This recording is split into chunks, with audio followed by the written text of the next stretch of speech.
Good morning. Good morning sir. ಜೋರಾಗಿ ಹೇಳಿ. Very good morning sir. ರಾಷ್ಟ್ರಗೀತೆ ಹೇಳುವಾಗ ಮುರಳಿದೆ ಟೋನ್ ತುಂಬಾ ಚೆನ್ನಾಗಿ ಬರ್ತಾ ಇತ್ತು ಅಲ್ವಾ? ನೀಟಾಗಿ ಡಿಸಿಪ್ಲಿನ್ ಆಗಿ ಹೇಳ್ಬೇಕು. ಎಸ್, ಇವತ್ತು ಯಾವ ದಿವಸ ವಿಶೇಷ? ಇವತ್ತು ಗೊತ್ತಿಲ್ಲ. ನಶಾ ಮುಕ್ತ ಭಾರತ ಅಭಿಯಾನ.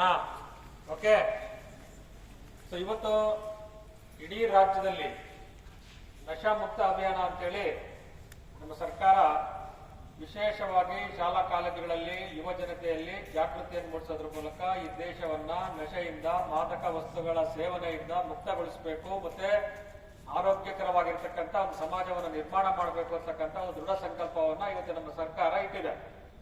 ಸೊ ಈ ನಿಟ್ಟಿನಲ್ಲಿ ನಮ್ಮ ಜಿಲ್ಲಾ ವಿಶೇಷ ವಿಕಲಚೇತನ ಇಲಾಖೆಯಿಂದ ನಮ್ಮ ಜೊತೆಗೆ ಇವತ್ತು ಶೈಲಜಾ ಮೇಡಮ್ ಇದ್ದಾರೆ, ಹಾಗೆ ಸಂತೋಷ್ ಮತ್ತೆ ಕಾವ್ಯ, ಇವರು ಇಲಾಖೆಯನ್ನ ಪ್ರತಿನಿಧಿಸ್ತಾ ಇದ್ದಾರೆ. ಅವರಿಗೆ ನಿಮ್ಮೆಲ್ಲರ ಪರವಾಗಿ ನಾನು ಸ್ವಾಗತವನ್ನು ಬಯಸ್ತಾ ಇದ್ದೀನಿ.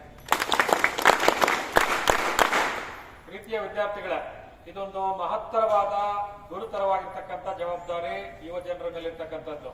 ಈ ಹಿನ್ನೆಲೆಯಲ್ಲಿ 79ನೇ ಸ್ವಾತಂತ್ರ್ಯ ದಿನಾಚರಣೆ ಅಂಗವಾಗಿ ನಾವು ನಶಾಮುಕ್ತ ಭಾರತ ಅಭಿಯಾನವನ್ನು ಆರಂಭ ಮಾಡಿ 5 ವರ್ಷಗಳಾಗಿದೆ. ಈ ಹಿನ್ನೆಲೆಯಲ್ಲಿ ನಾವು ಇಡೀ ರಾಜ್ಯದಲ್ಲಿ, ಜನಸಮುದಾಯದಲ್ಲಿ, ಸಮಾಜದಲ್ಲಿ ಜಾಗೃತಿಯನ್ನು ಮೂಡಿಸುವಂತಹ ಕೆಲಸವನ್ನ ಮಾಡಬೇಕಾಗಿದೆ. ಸೊ ಈ ನಿಟ್ಟಿನಲ್ಲಿ ಆಗಸ್ಟ್ 1ರಿಂದ 31 ಆಗಸ್ಟ್ 25ರವರೆಗೆ ಇಡೀ ರಾಜ್ಯದಲ್ಲಿ ಡ್ರಗ್ಸ್ಗಳ ದುಷ್ಪರಿಣಾಮವನ್ನ ಜನರಿಗೆ ಮತ್ತೆ ಯುವ ಜನರಿಗೆ ಹೇಳೋದ್ರ ಮೂಲಕ ಅವರನ್ನ ಡ್ರಗ್ಸ್ ಅನ್ನ ಉಪಯೋಗಿಸದಂತೆ, ಮಾದಕ ವಸ್ತುಗಳ ಸೇವನೆ ಮಾಡದಂತೆ ಅವರಿಗೆ ಜಾಗೃತಿಯನ್ನು ಮೂಡಿಸಿ ಅವರನ್ನು ಕೂಡ ಸಮಾಜದ ಮುಖ್ಯವಾಹಿನಿಗೆ ತರತಕ್ಕಂತ ಜವಾಬ್ದಾರಿ ಯಾರ್ದು? ಯುವ ಜನರದು ಅಲ್ವಾ? ಯುವ ಶಕ್ತಿ ಅಂದ್ರೆ ದೇಶದ ಶಕ್ತಿ, ಸಂಪತ್ತು ಅಲ್ವಾ? ಯುವ ಶಕ್ತಿ ಹುಚ್ಚೆದ್ದು ಹರಿಯುವ ನದಿಯ ಪ್ರವಾಹ ಇದ್ದಂತೆ ನಾವು ತಡೆಯಕ್ಕಾಗಲ್ಲ. ಅದನ್ನ ಪೂರ್ವ ಯೋಜಿತವಾಗಿ ಯೋಜನೆ ಮಾಡಿಕೊಂಡು ಅದನ್ನ ರಚನಾತ್ಮಕ ಕೆಲಸಗಳಿಗೆ ಬಳಸ್ಕೊಂಡಾಗ ಮಾತ್ರ ಯುವ ಶಕ್ತಿಯ ಸಾರ್ಥಕ ಆಗತ್ತೆ. ಸೊ ಈ ನಿಟ್ಟಿನಲ್ಲಿ ಇಡೀ ಜಗತ್ತಿನಲ್ಲಿ ಬಹಳ ದೊಡ್ಡ ಸಮಸ್ಯೆ ಇವತ್ತು ಮಾದಕ ವಸ್ತುಗಳ ಸೇವನೆ ಅಲ್ವಾ? ಯುವ ಜನರು ಗೊತ್ತಿದ್ದೇನೋ ಅದಕ್ಕೆ ಒಳಗಾಗಿ ತಮ್ಮ ಜೀವನವನ್ನೇ ಹಾಳು ಮಾಡ್ಕೊಳ್ತಿದ್ದಾರೆ.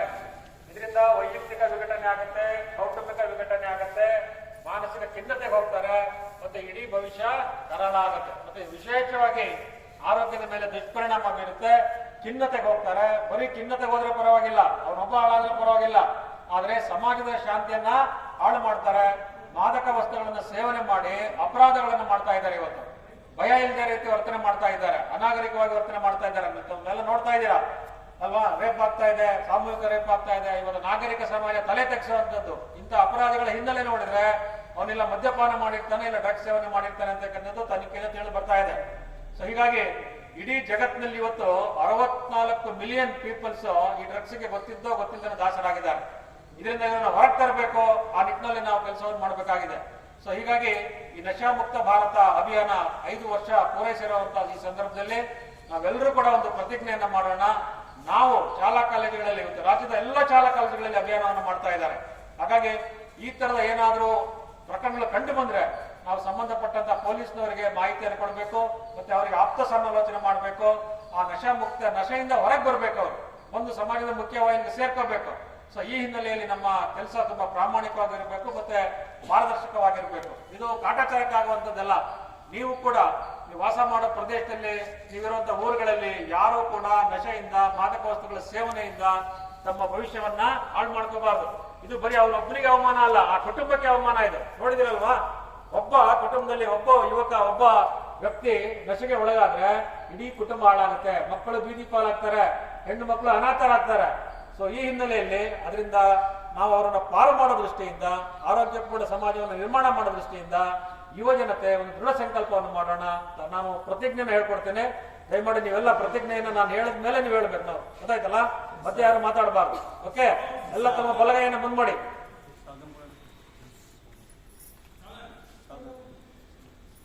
ಪ್ರತಿಜ್ಞೆ. ಯಾವುದೇ ರಾಷ್ಟ್ರದ ಶಕ್ತಿ ಯುವ ಜನತೆಯಾಗಿರುತ್ತದೆ ಮತ್ತು ಯುವ ಶಕ್ತಿಯು ಸಮಾಜ ಮತ್ತು ದೇಶದ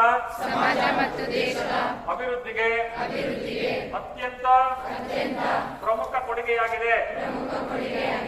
ಆದ್ದರಿಂದ ಯುವ ಜನತೆಯು ಹೆಚ್ಚು ಸಂಖ್ಯೆಯಲ್ಲಿ ನಶಾಮುಕ್ತ ಭಾರತ ಅಭಿಯಾನದಲ್ಲಿ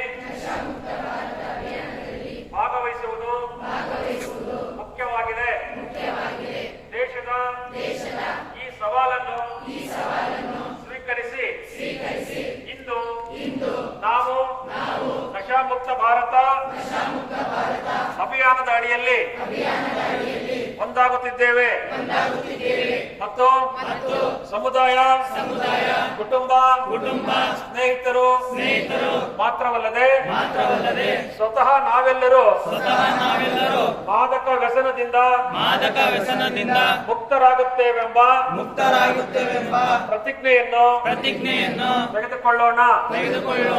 ಏಕೆಂದರೆ ಬದಲಾವಣೆ ನಮ್ಮಿಂದ ಪ್ರಾರಂಭವಾಗಬೇಕಿದೆ. ಆದ್ದರಿಂದ ನಾವೆಲ್ಲರೂ ಒಟ್ಟಾಗಿ ಸೇರಿ ನಮ್ಮ ಕರ್ನಾಟಕ ರಾಜ್ಯದ ದಾವಣಗೆರೆ ಜಿಲ್ಲೆಯನ್ನು ಮಾದಕ ವ್ಯಸನ ಮುಕ್ತವಾಗಿಸಲು ದೃಢ ಸಂಕಲ್ಪ ಕೈಗೊಳ್ಳೋಣ. ನಮ್ಮ ದೇಶವನ್ನು ಮಾದಕ ವ್ಯಸನದಿಂದ ಮುಕ್ತಗೊಳಿಸಲು ನನ್ನ ಕೈಲಾದಷ್ಟು ಸಾಧ್ಯವಿರುವ ಸತತ ಪ್ರಯತ್ನವನ್ನು ಮಾಡುತ್ತೇನೆಂದು ಪ್ರತಿಜ್ಞೆ ಸ್ವೀಕರಿಸುತ್ತೇನೆ. ಜೈ ಹಿಂದ್. ಧನ್ಯವಾದಗಳು.